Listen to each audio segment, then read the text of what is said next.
Welcome to the Get Fit Guys, quick and dirty tips to slim down and shape up. My name is Ben Greenfield and I'm the Get Fit Guy. In this episode, you're going to learn how to exercise less with faster results. In the episode, What's the Minimum Amount of Exercise You Can Do?, you learn that you can exercise as little as 15 minutes a day to stay healthy, as little as 30 minutes a day to stay fit and lean, and that you don't get any extra benefit and could possibly do some harm once you exceed 90 minutes per day. But let's say you're not that concerned about how little you can exercise and instead want to get the fastest results possible from the exercise that you do, whether it is 15, 30, or 90 minutes. So in today's episode, you're going to learn about the fascinating results from two different recent studies that looked into just that, one in the world of cardio, the other in the world of strength. So the first study I mentioned appeared in the Journal of Strength and Conditioning Research, and it's entitled High Intensity Interval Training Every Second Week Maintains VO2 Max in Soccer Players During Off-Season. Well, in this study, it was noted that reduced endurance training among soccer players during the off-season could definitely have a negative effect on their game performance during the competition season. So the researchers wanted to figure out the minimum amount of high-intensity interval training the soccer players could get away with during the off-season while still maintaining their maximum oxygen-consuming capacity. Well, in the study, they looked at two different frequencies of interval training sessions, and this was a 6-week period of time.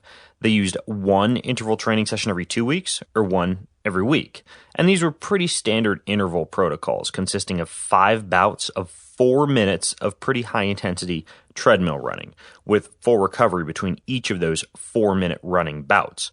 Well, it turns out that doing the interval session once a week didn't get any better results than doing it once every 2 weeks. So when it comes to cardio and maintaining peak cardio capacity, a single high-intensity interval training session once every 2 weeks will do the trick, assuming you're spending about 20 minutes at a high intensity. Now, one of the best ways to do this is via very hard treadmill or bicycle efforts that last about 4 minutes in duration and doing around 5 of those. Just imagine how happy your coworker who heads out at lunchtime every day to do a hard 1-hour run will feel when they hear this news. So now let's move on to strength and muscle mass. The second study is one in something called Medicina Sportiva, a journal, and it's actually a review of most of the current evidence on muscular hypertrophy, or muscle building, and various training protocols for that. Well, the review had some pretty interesting findings, including, for example, the duration of repetitions or the time under tension you spend during a weight training workout actually doesn't make that significant of a difference in your muscle gains. But what ultimately matters is the amount of muscular tension you're subjected to during the workout. So what that means is one single weight training set of 5 really heavy repetitions can actually be more effective than, say, 5 sets of 10 light repetitions and take a lot less time. Next, rest intervals have little to no effect on strength or muscle gains when you're controlling for exercise volume. So what I mean by that is that ultimately what matters when you walk out of the gym or your strength training session is how much work you manage to squeeze into the amount of time that you have.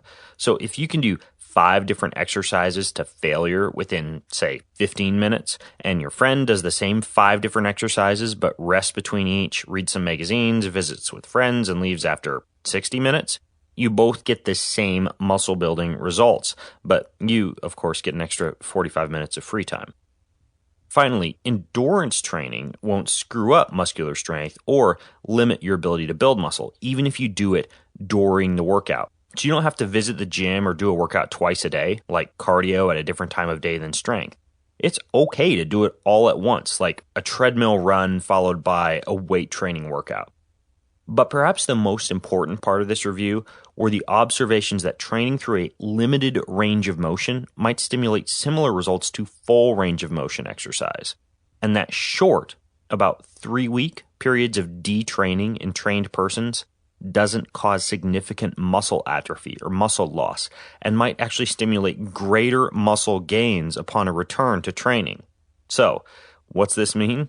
Well, if you lift heavily and intensely enough on a consistent basis, even if you're going only through partial range of motion on your exercises, like halfway through a squat or halfway through a bench press. You can still get away with a few 3-week breaks during the year with no strength or muscle loss, which I'm sure your family and friends will be happy about when it comes time for the holidays. So there you have it. You can do a hard cardio session once every 2 weeks, and you can lay off strength a few times a year for as long as 3 weeks and still maintain fitness.